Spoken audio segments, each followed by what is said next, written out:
The next day, I'd promised Carmen I'd return to help her get the cafe ready for her sister's arrival. I was about to set out when I received an unexpected call from my hotel's reception desk. Apparently, another guest had asked for me by name. Curious, I took the creaking elevator up to the top floor and made my way to the room number they'd given. I knocked. Are you here about the camera? It's about time. The woman in front of me was immaculate. Not a hair out of place or a crease to be seen. My sister tells me you know how to fix things.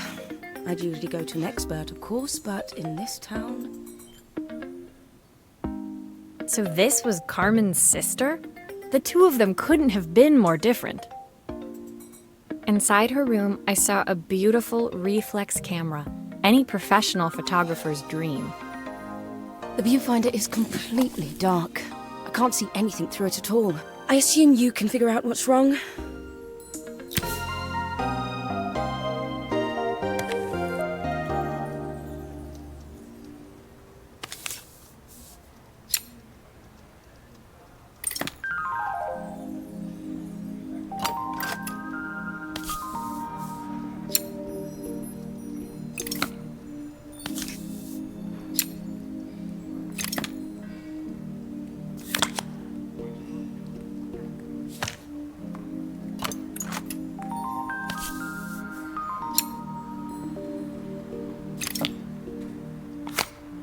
I don't suppose you've fixed anything this valuable before.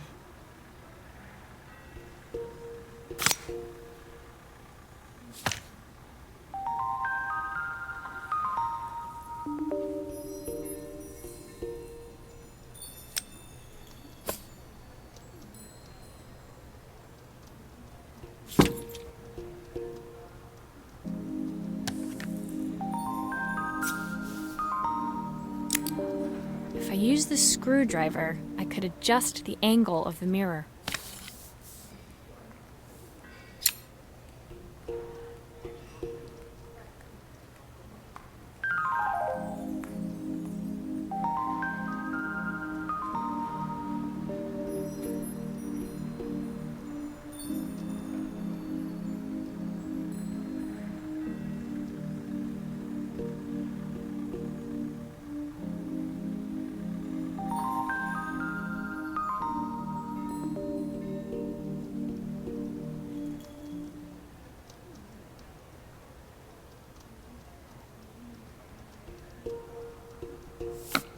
Perfect. Now the viewfinder should be working.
Looks like there's still a screw missing.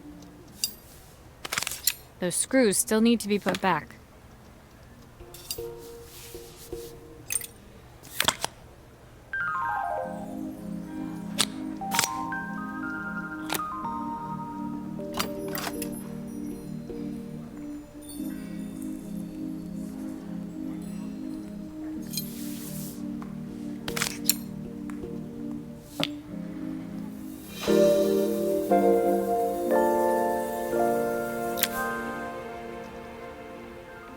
I felt a pang of envy as I handed the camera to Helena.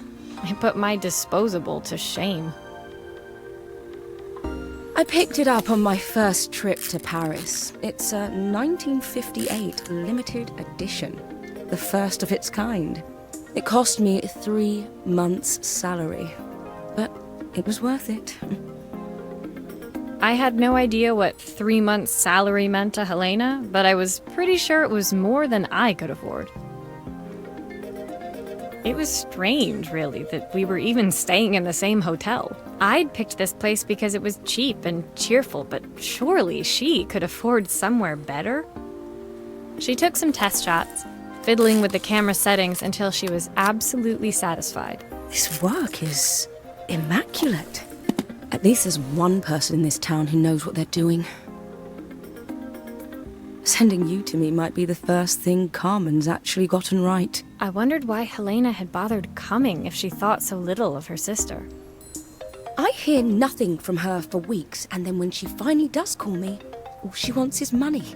If she thinks I'm lending her another penny, she'll have to convince me it's not a total waste of time. That didn't sound good. If Hurricane Helena was about to hit, I hoped Carmen was ready.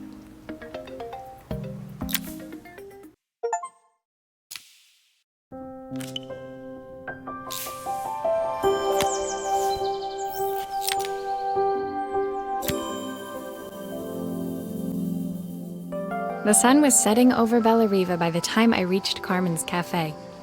From the outside, it looked as quiet as ever, but inside, I found Carmen cleaning like her life depended on it. Maria! Oh, don't mind all of this. If Helena finds one speck of dust in here, I'll never hear the end of it.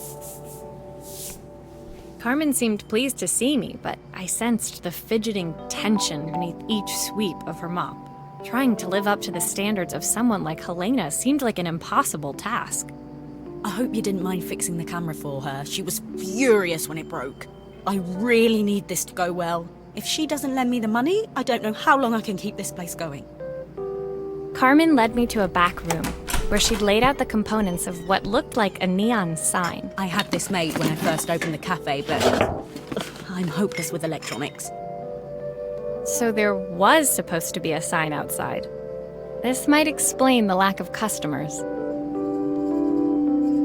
I'd like to put it up before Helena gets here.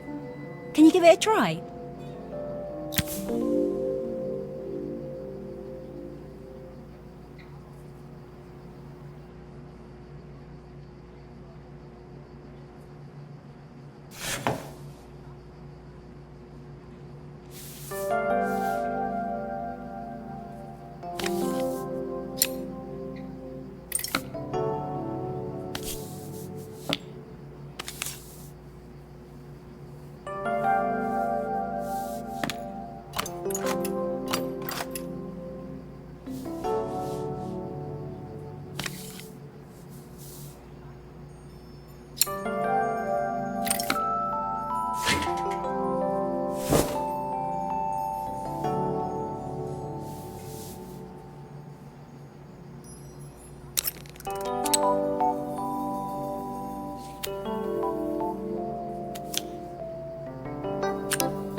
I think the whole thing is supposed to light up.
I don't know, it's a bit, flat. Maybe if it flashes, it'll really catch people's eye. Great idea. I think I have a spare part that could do that.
it still needs something else. Maybe we can add one of these.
It works! I'll screw everything together again and you'll be set.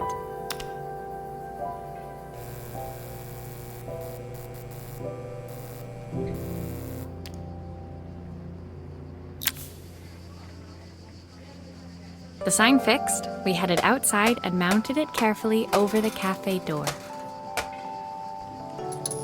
Oh, that's perfect, Maria. It looks just how I imagined it. When I had this sign made, it all seemed so simple. Oh, I can't believe I might have to give it all up. I hope I've done enough. The smile froze on her face as she spotted something over my shoulder. I turned to see. Of course, my sister owns the only cafe in this entire town that isn't actually open. For better or worse, Helena had arrived. Carmen opened her mouth to explain, but Helena swept indifferently past her. Finally pausing in the doorway, she turned back towards Carmen. The first thing we're doing is getting rid of that hideous sign. And with that, she disappeared inside. I hoped Carmen's chances of saving the cafe hadn't disappeared with her.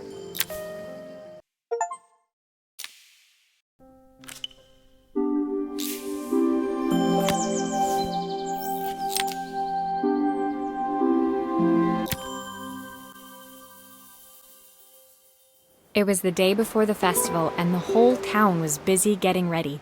I had more work than I knew what to do with. When Joseph called with another job, I was craving the cool quiet of his and Izzy's seafront house.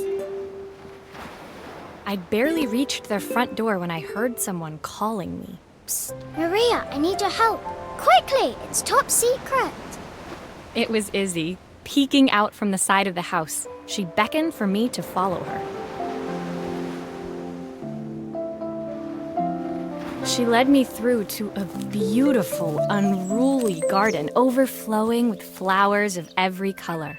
Nestled among them was a playhouse, its doorway almost completely obscured by a towering rose bush. You have to squeeze past it and breathe in real small, like this. Izzy took in a big gulp of air and crawled through the gap and into the playhouse. I hadn't planned on crawling in the dirt today, but the life of a repairwoman never did run smooth. On the table inside, there was an electronic toy. Not exactly the usual stock in my parents' antique shop. I had an accident. I didn't do it on purpose or anything, but it won't turn on anymore. Can you fix it for me?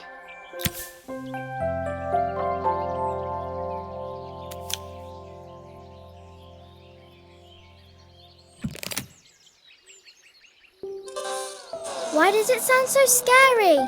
It wasn't like that before.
grown-ups play games as well?